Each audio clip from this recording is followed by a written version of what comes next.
Idiot Vox. Vox Monitor. Hello, welcome to Vox Monitor. My name's Eric. And my name is Chory. Eric with a C. We just listened to the Toby Mac Productions podcast, which is called... What's it called? Like, On Fire, Flaming Love? What's it called? Something like Fire... no. What is it called? In a Flash. Flash it up. Flash it up. Flash it up. Flashitup.com is where you... This podcast is being distributed by Toby Mac Productions at tobymac.com. Get to it. And I think that's from one of the... Toby Mac, who's the main guy over here, he one of the things that he does is flash animations too. He's a voiceover specialist, writer, audio specialist, producer, voice actor, flash animator, and podcaster. He definitely has that radio voice. You can tell that he's been saturating himself with media production with computers for quite some time. Yeah, and he, the media that he produces is pretty clean. It's got... That's very, I'd say, in terms of, it's very clean in terms of like editing and like... Yeah, the sound effects in the background and sort of like, right. It's not as pro as, say, Radio Adventures of Dr. Floyd, though. Right, right. Well, Radio Adventures of Dr. Floyd is stylized to do just that. If he was going to do something that style, I think this guy could do it, no problem, Yeah, he knows what he's doing, no doubt about that. They're doing some... I thought there was effective humor on there. There was. I like their Greek guy. I like that. That was the main effective humor they had. That Greek guy is funny. Yeah, it was very funny. That Costas, whatever Costas guy's name is. Right. Hello, ladies and gentlemen. This is Sir Kostas Haji Kostas. I couldn't believe this one. If I told you last week, you wouldn't believe me, any. I was in that bleeding house nearly getting my head chopped off by those hot dog people. Anyway, I was going to tell you what happened on the way out from the Queen, who I saw in the ground. Well, guess on the way out from the Queen, who I saw in the ground. You never guess. I was going out, and who was coming in? It was Charlie. Charlie with that Gamilan, his new wife. God bless me, I couldn't believe it. I said to him, "Hello, Charlie boy, how do you do it?" He took a look at me, he said, "Who the bloody hell are you?" I said, "I am Sir Kostas Hatchikostas." He said, "Sir who?" I said, "Kostas Hatchikostas. Don't you watch the news? Didn't you see the CNN and the Sky News and ABC and all the other channels? Got some other from you. You don't know who I am. I saved your country from the hot dogs. I stopped all the 45,000. Anyway." He said, "Oh, yes. I think I caught something like that from the news earlier on." "Oh, was that you?" I said, "Of course it was me." He said, "What you doing here?" I said, "Your mama, she just make me a knight, Mike. I'm a knight in shining armor now, Mike. I think I must be one of the very few Greek people in this country to be a knighthood. There you go." So anyway, he said to me, "Oh, welcome to the family then." I said, "Thank you very much. If you ever need a nice kebab, actually the best kebab in London, you come and see me. Here, take my card," I said to him. Yeah, he was very humorous. At first I thought he was doing a Mexican guy. It's kind of funny. He's doing a Greek guy, though. Right, I know. From Greece. I figured that out. From Greco-Romania. Yeah. In Retro-Romania, I figured that out. After the fact, or Retromania. I kind of identify with that guy, because a lot of people say to me, "Eric, you are a Greco-Roman god." Do they? Yeah, women mostly, Interesting. If someone were to come to me and ask me, "Hey, what do a lot of women say about Eric?" I probably wouldn't even have filled that bubble in on a Scantron form. Just left it blank is the most accurate answer, huh? Right. Like, none of the above, unless there was something particularly rude. Like, ew. A lot of women do say that to me. "Can you take a look at this? Is my cock too big?" Ew. You think that's a good pickup line? yeah. You take a look at this for me? Is that gangrene? I smell almonds.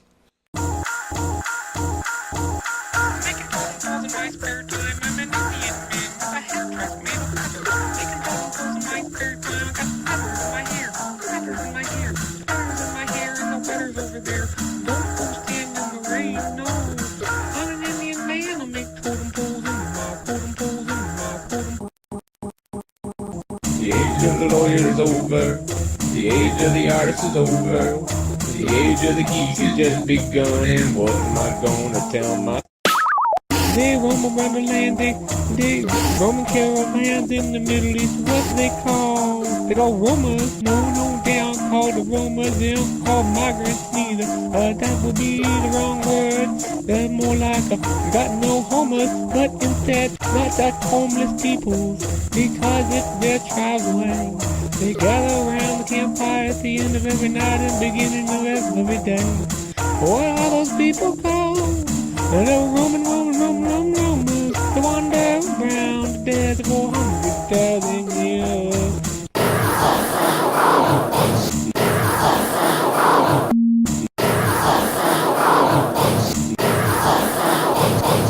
The age of the lawyer is over. The age of the artist is over. The age of the geek has just begun. And what am I gonna tell my... I won't put up with it, the pottery fish. I won't put up with it, it's pottery fresh. I won't put up with it, refreshing. It's a lottery mess, broken, interesting fish. The age of the lawyer is over. The age of the artist is over. I won't put up with it, the age of the geek has just begun. And what am I gonna tell my... The age of the lawyer is over. The age of the artist is over. I won't put up with it, the age of the geek has just begun. And what am I gonna tell my... The lawyer is over. The age of the artist is over. Put up with the age of the geek has just begun. And what am I gonna... Yeah. Chory, why don't you describe what this exactly is? Because you seem to have a better sense of that than I do. Okay, well, I mean, from the about page, it's basically two guys. There's this Toby Mac character, who runs the show for the most part. You know, Toby Mac Productions is where this podcast comes from, and then he has a friend, Harry Koustavakis, from, I guess he lives in London, and he's of Greek heritage, and Toby. I'm just gonna read straight. Wait. So that guy who did the Greek guy is legitimately a Greek guy? Yep. He's born and bred in London, UK. Being of Greek Cypriot origin and living in London all his life has given Harry a wide and mixed variety of musical influences. I guess he's a musician somewhat too. Yeah, I mean, they talk about his Greekness very much so. Does he do that character? Is he the one who does that character? Yeah, totally. And I mean, his last name is the same thing. What were those files called? Like C-O-U... Koustas yeah, or something? I mean, his last name is Koutsavakis. Okay. So clearly, those were his little skits or whatever. You know what I mean? So All Toby right. would kind of introduce them, and then I don't know. Maybe Toby wrote them too, and it's hard to tell. But Toby grew up in St. Louis, Missouri, in the late 40s and 50s, and he indicates here that he got his entertainment listening to the old radio shows of the time.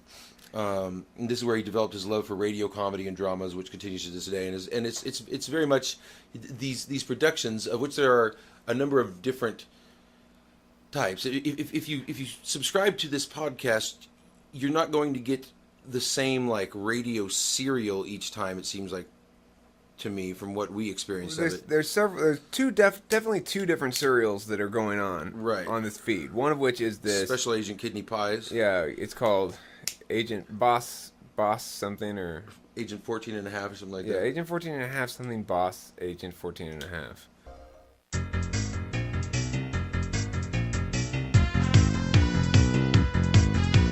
Jonathan Boss, Agent 14 and a half, licensed to commit justice and in service to his country brings terror to those with hearts of evil. Right. And that one is not as good as the Costas one. Right, yeah, the Costas one is very... I mean, that's something I would listen to, you know? Yeah, I totally. can see myself regularly listening to that. Right. It's not exactly hilarious, but it's just, it's amusing. And I mean, a couple of them, he was meeting the Queen. I laughed out loud. You laughed out loud too. Yeah, I laughed out loud a couple points, but it's not... Like when you commented that it was a palace. I'm saying that it's better than it is funny, you know? Right. Yeah. I heard you say. It's an appeal to it that is beyond its exactly its humor. Right. But I mean, I think this podcast is trying to do more than it ought to. I agree. It's basically trying to sell a service as much as it's trying to present media. And so if you subscribe to the RSS feed, you're going to get any one of these different shows sent to you without much of an explanation of what's being featured this time around or anything. And one of them is particularly bad. Oh, it's awful. It's this, and I forget her name, but it's The guy says that, you know, she's a humorist, and this is the strangest thing I've heard in a long time, that she keeps it up. She's destined to be the next Irma Bombeck, which, if you don't remember, she was like a old school humor columnist in the newspaper that my grandma used to read. You know. Do you have respect for Irma Bombeck? No. Okay. I mean, I have no idea. You look at the picture of Toby Mac here. He's got his, handlebar mustache, and he's definitely old school. But this, I mean, we'll play a clip of this woman's segment, and it is the most predictable, most common kind of like humor writing that you can possibly encounter. It's couldn't be any less original. While I was doing my research on the net, I read about some new drugs that women would really like the inventors of Niagara to develop, and I'd like to share a few with you. There's Directra. A dose of this drug, given to men before leaving on car trips, caused 72% of them to stop and ask for directions when they got lost. Can you imagine? What a great idea. I'll definitely have to get a prescription of Directra and place it in the glove compartment of our vehicle. He indicates that he used to work with her in some capacity before, and it really gives you the sense that he's like kind of got a very meager foothold into the media industry somehow, and he's putting some efforts into this podcasting thing, hoping, I'm assuming, to make some money, which is totally fine, and I'm all for that. But it's the question of quality really comes into play, and what one can expect and anticipate from a particular RSS feed. I think the basic model he has, where he wants to bring more and more people on board, like she may very well be paying him to deal with the sort of feed and maybe all the engineering stuff too. It could the be, feed and intro outro business. Is my interpretation. Like that's what they want to sell. Is like you record something, or you send us text that you want to turn into a podcast, and we'll get an actor or somebody to read it, or you read it and record it yourself and send it to us, and we'll put intros and outros around it, and we'll stick it in our feed, so it gets automatically more listeners than if you were to just start a feed on your own, and you don't have to worry about any of the tech end of it. I think that's kind of like what they're selling to people, to individuals. Well, okay, but I'm not sure. It says specifically this is one of the services offered on their web store. This is for podcasting services. Our service includes personalized podcasting site.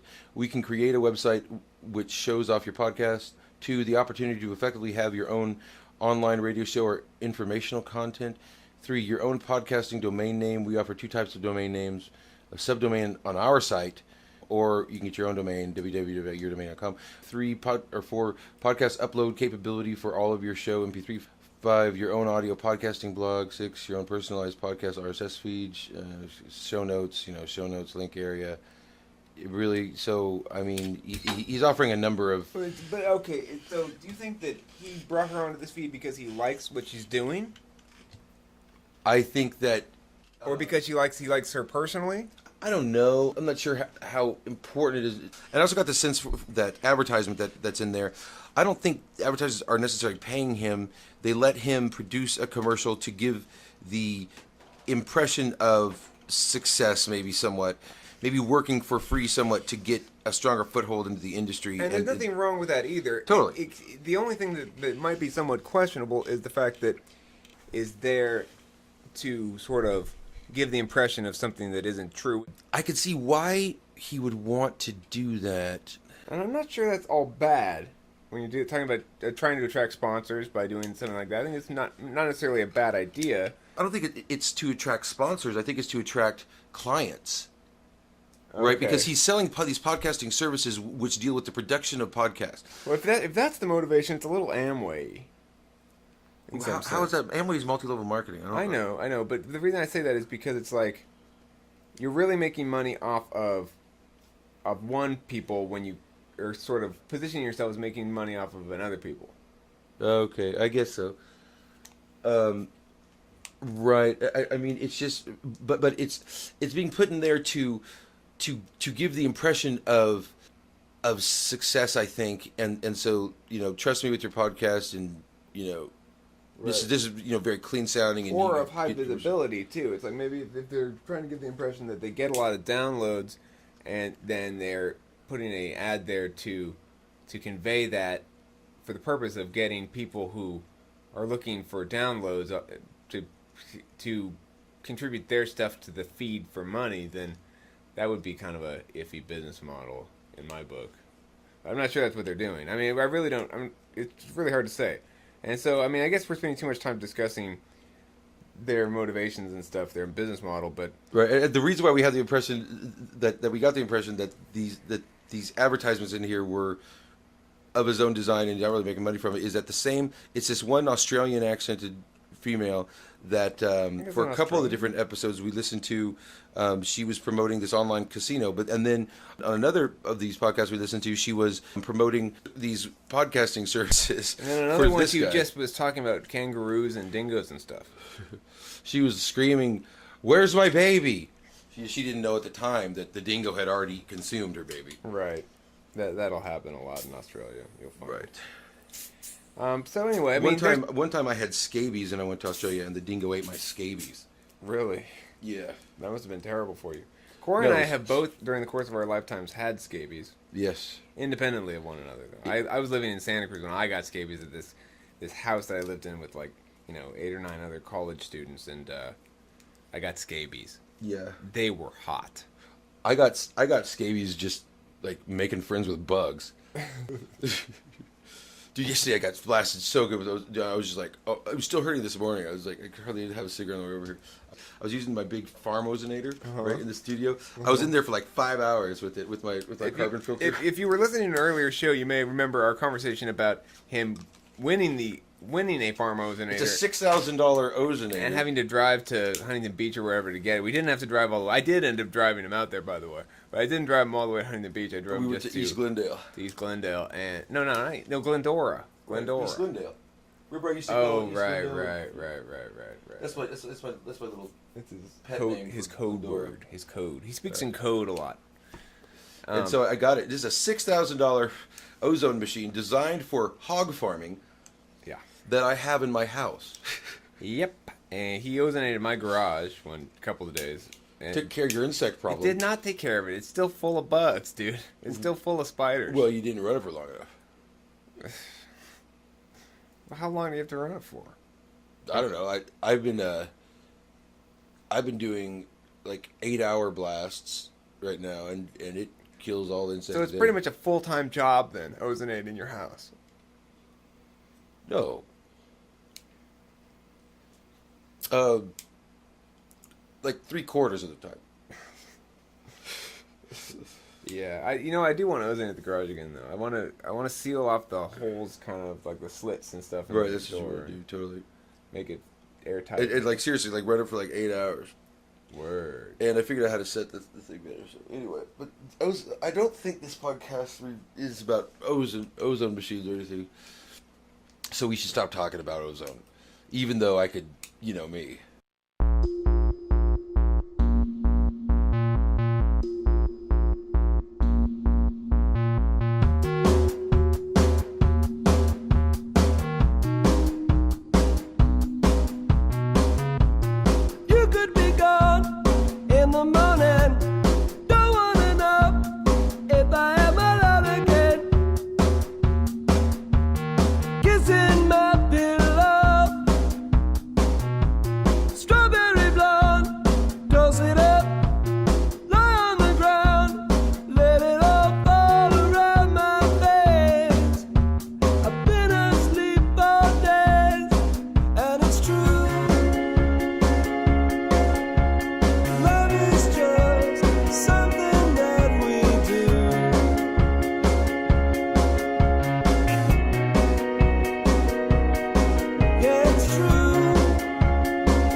Okay, that song there was a song called Strawberry Blonde by a band called Bravo Silva. And I encountered them reviewing songs on GarageBand. And Corey and I both liked that song a lot. And I liked it immediately when I heard it the first time, but I didn't really fully appreciate its merits until I listened to it a second and third time. It's a great track. I really like it. I guess that's about all we have to say about this podcast. Just, if you do listen to it, don't listen to that woman's... I think it's a fresh and bright lady of sound mind who sees humor in just about everything in our daily lives. Yeah, I'll play this. We played already this clip of Well, if her we're going to doing... play that, we better play a lot of the other stuff. We will play a lot of the other stuff. All right. We will. I think we're done with this one. All right, I think so too. Goodbye. Good night, everybody. Good night. Thanks and for tuning have in. a pleasant sleeping time. Don't forget to send us your urine samples. Yep. The end. Vox Monitor. Idiot Vox.